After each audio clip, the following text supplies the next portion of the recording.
Гүлжазира Есбол, отбасы құпиясы, оқыған Ләззат Әлдебай. Лүпіл басып қолдап отырыңыздар. Осыдан бірнеше жыл бұрын бірге жұмыс істеген әріптес әйел болды.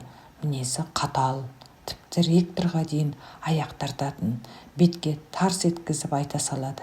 Әрине жөнімен. Барды бар, жоқты жоқ дейді. Жағымпаздық бойында жоқ, оны бәріміз білеміз. Алайда әзілі де қатар жүретін. Бірде көкесі мықты бір келіншек кафедра меңгерушісі болып тағайындалды. Ол келіншекті бұл әйелі онша ұнатпайтын. Жағымпаз, өсекші, мияулап сөйлейді, сосын сөзінің аяғын жұтып, толық айтпайтын. Содан жан-жақтан жағымпаздар бастық келіншекті құттықтауға кірісті. Бізге ең қызығы жаңа бастықты мінезді әріптестің қалай құттықтайтыны болды. Жай күндері бетіне былш еткізіп, ойын тіке айтып жүрген әріптес әйел енді қайтер екен? Хош, елдер сыйлыққа дейін сыйлап, сабынсыз кіру іс-шарасын бастап кетті. Бәрі құттықтап болған соң, мінезді әйел жаңа бастыққа жақындады да, ал бізде жағымпазданайық елмен қатар. Көкең арқылы қолың жеткен креслоң құтты болсын. Осы орынға сені лайық деп санамаймын. Кешір, сенен де мықтылары бар еді, алайда саған беріпті шитаетсі. Енді жоқ абыройды жинасаң, сенің жетістігің сол болмақ, аман болшы, деді. Күлкімізге өліп бара жатсақ та үндемедік, ұят қой. Мінезді әйел тағы қосып қойды. Мені құртам деп ойлама, өзің мұрттай ұшасың, деп су жаңа бастыққа күле қарады. Жаңа бастық көп істей алмады. Қылыштың жүзімен жүргендей күй кешті. Жауапкершілік үлкен. Мінезді әйел оны тәрбиелеуін қоймайды. Бәріміз айтамыз әлгі әйелге, ол бастық қой, қоя салыңызшы, онсыз да морально қиналып кетті, деп әзіл-шыны аралас. Мені ректорға жамандап, кезінде тұқыртқаны сұмдық еді. Сәл бос ұстасаң, бұл секіреді. Сол себепті осылай істеймін деп күледі. Бұл әріптеске ректор, декан, каф-мен дегендеріңнің тісі батпайды. Оқитын студентке 5-ін, сабаққа келмейтін кіршасы барларға 2-сін қойып беретін. Бір беткей жаман қатып қалған, өте білімді, сауатты. Сонысына қарамастан студенттер оны жақсы көретін. Ерекшелігі бар, керемет білімділігімен, түсінушілігімен баурап алатын қасиетке ие болатын. Бәрі сыртынан әңгіме қылатын. Осы көкбетке күйеуі қалай шыдап жүр екен? Бейшара күйеуін жерге тығып, үнін шықпайтындай етіп езіп тастаған шығар. Әйтпесе неге бізге күйеуін көрсетпейді? Мүмкін күйеуі жоқ шығар. Мына бәленің мінезі сұмдық қой, деген сияқты. Басқа қызметке ауысып, ол әйелмен байланыс үзілді. Кейде хабарласып қоятынмын. Ешқашан отбасы туралы сұраған емеспін. Өз айтпаса қайтем? Жаңа жылдың алдында сол әйелмен супермаркетте жолығысып қалдық. Сол әдемі қалпы, еш өзгермеген, бірден таныдым. Жүйркелесіп кеттік. Қояр да қоймай үйіне шақырды. Әдемі көлігімен үйіне бардық. Қала шетінде жеке үйде тұрады екен. Біз келген соң артынша жолдасы кірді. Неткен сымбатты кісі деп ойладым. Жымия амандасты. Сыртқы түрінен бір жерде үлкен қызмет атқаратыны көрініп тұр. Немесе жақсы бизнеспен айналысады. Сол сәт апай оның сыртқы киімін алып, киім ілгіш келіп, ілтипат көрсете бастады. Сосын маған, қазір келем, сен жайғаса бер деп теледидарды қосып, шығып кетті. 10-15 минуттан кейін ас бөлмеге шақырды. Бірге шай қамына кірістік. Отағасының аяғын жудым деп тырқылдай күлді. Таң қалдым. Сен қыз таң қалма. Оның аяғын жуып келе жатқаныма 30 жылдай болды дегенде шынында талып қала жаздадым. Мен сіздің жолдасыңыздың барын білмеппін, дедім. Ол күлді. Ешкім білген емес. Не қылам? Оны әлемге әйгілеп. Отбасы менікі, күйеуде менікі, отбасы құпиясы деген болады. Оған әркімді араластыруға болмайды. Онда отбасының қасиеті кетеді.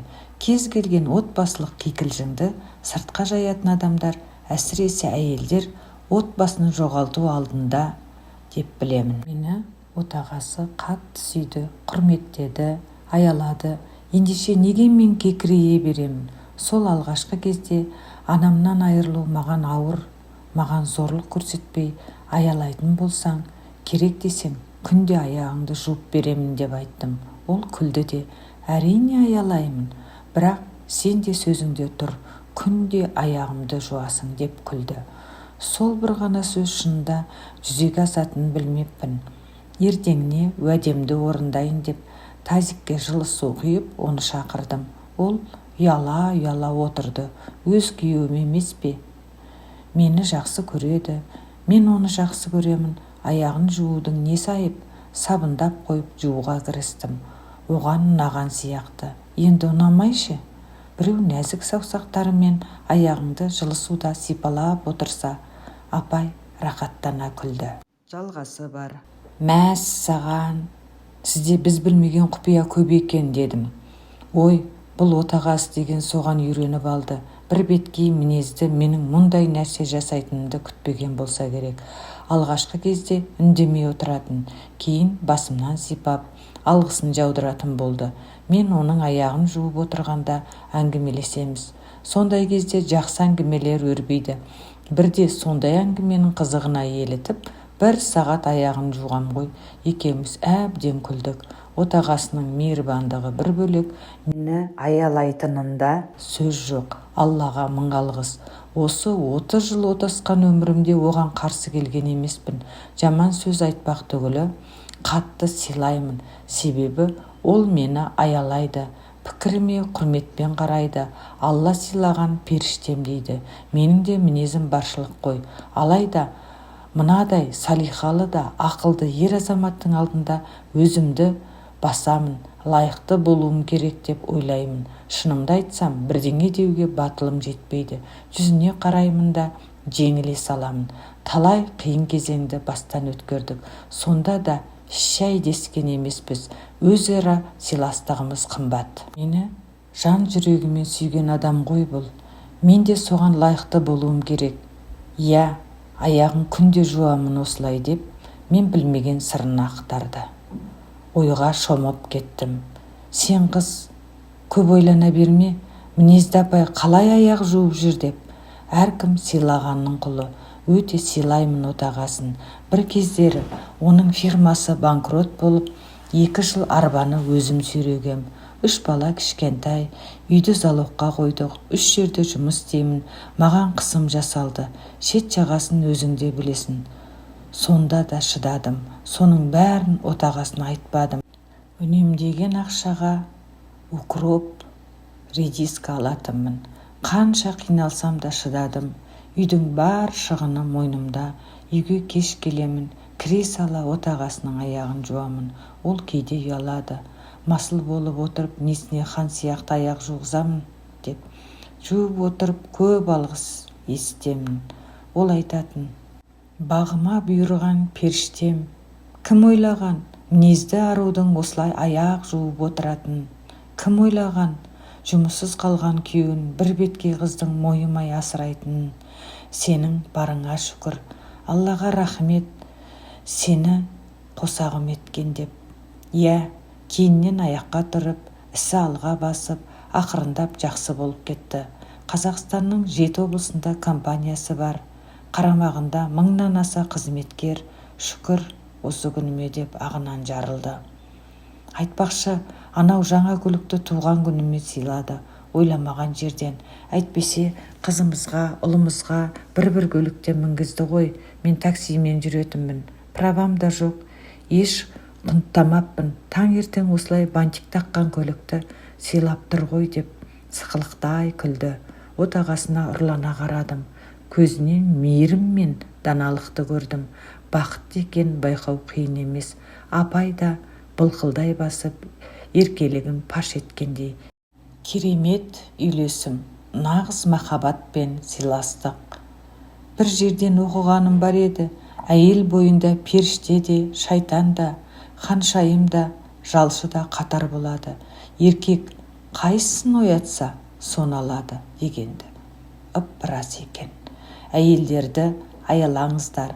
Олардың мінезі Ер азаматтың әрекетінің жемісі күйеуінің зорлық пен кемсітушілікті, дөрекілік пен суықтықты көрген әйел нәзік, әдемі, бақытты бола алмайды. Әйел гүлдей болу үшін оны аялау керек. Сонда темірді қызған отта ұстағанда қалай иісеңіз, мейірім көрген әйел де солай иіледі. Ал егер әйеліңіз беріш боп қатып қалған болса, өзіңізден көріңіз. Ондай беріш пәлекетті таңдаған өзіңіз. Тыңдағандарыңызға рахмет.